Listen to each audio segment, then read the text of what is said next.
A new book looks at the impact of three influential women in igniting a movement to change the way society addressed breast cancer. The book is titled Radical Sisters: Shirley Temple Black, Rose Kushner, Evelyn Lauder, and the Dawn of the Breast Cancer Movement. We welcome the author of Radical Sisters. There she is, Judith Pearson. Welcome to Arizona Horizon. Good to have you here. Thank you so much. And congratulations on the book. This is really something Thank here. you. I want you to explain the title, though. Radical Sisters. Well, if you were of an age when we used to say things were rad, meaning that it was really cool, radical has that connotation, and it also has the connotation of doing something really out of the box, out of the ordinary.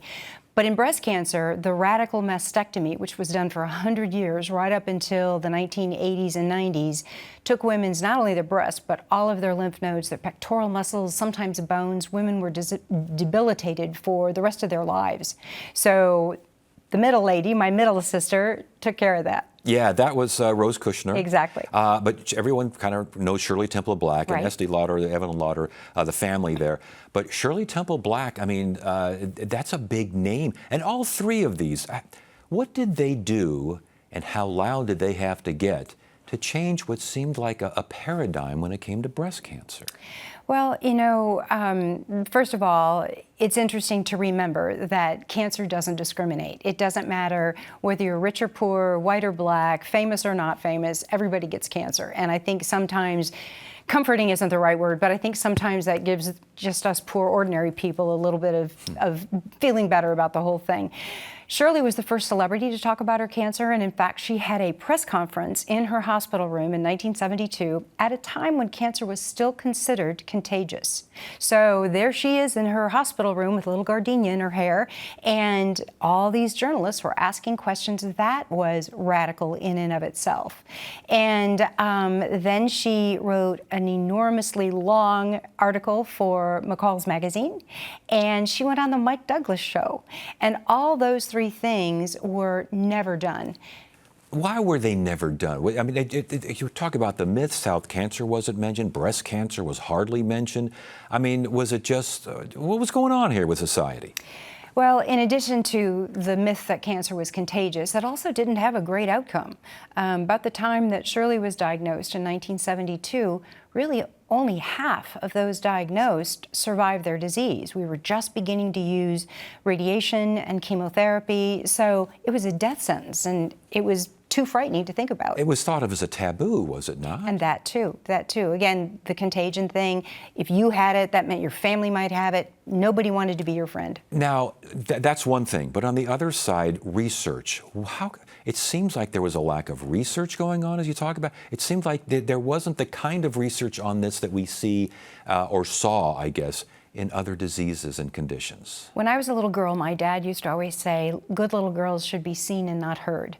And that's pretty much the case with breast cancer survivors. They realized, the advocates realized that they needed money for research, but they weren't getting the money.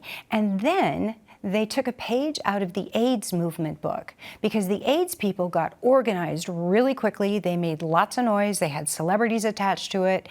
And after these three glorious sisters did their work in the early 90s, that's when the breast cancer movement really got started. And you mentioned these three glorious sisters. They never met, did they? They didn't. They did not. And in fact, just a little inside story of how you write a book, I wanted to write about Rose Kushner. My agent and my editor said, oh, we need some famous names tossed in there. And I kind of pushed back about it, but they were absolutely right, because one story just flows into the next, and the book actually ends in the year 2000. Yeah. How loud did they have to get their voices heard?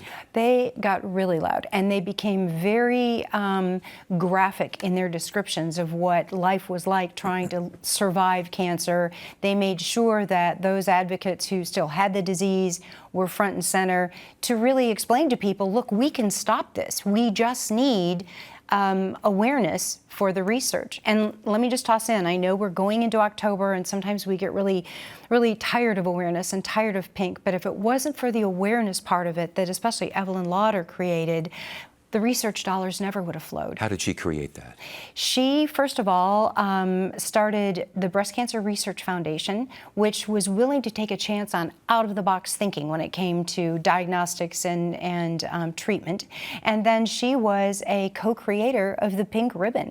And again, I know a lot of people are like, oh, the Pink Ribbon. I was that way too. But it is really, really important that we remember to keep the pedal to the metal as far as research goes. And Rose Kushner, her story, real quickly here. Her story, she testified before Congress begging for money for research and to cover insurance to cover mammograms and reconstruction.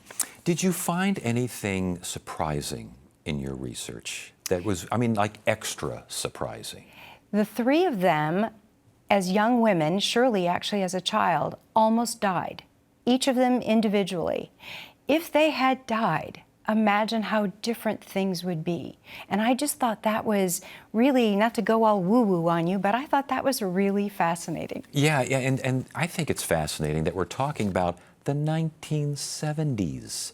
The And 80s and 90s. and I know. 90s. I That know. wasn't that long ago. It was not. It was not. And in fact, women weren't even included in clinical trials until the 1990s. Yeah. Imagine that. So what got you to write this book? Well, I had written two other books that were about other cancer heroes. And then, as I said, I had met Rose Kushner, with the research for those. So I've sort of written this accidental, out-of-order trilogy, sort of like George Lucas, but without the money. Yeah, yes. Well, congratulations Thank on you this. so This is much. a work Thank well you. done. And again, you're going to be changing hands in Phoenix tomorrow night? Tomorrow night at 6:30. Everybody come. All right, Radical Sisters, again, Judy Pearson, and congratulations again. Thanks, Ted. Great work. Good to have Thank you you. here. Thank you.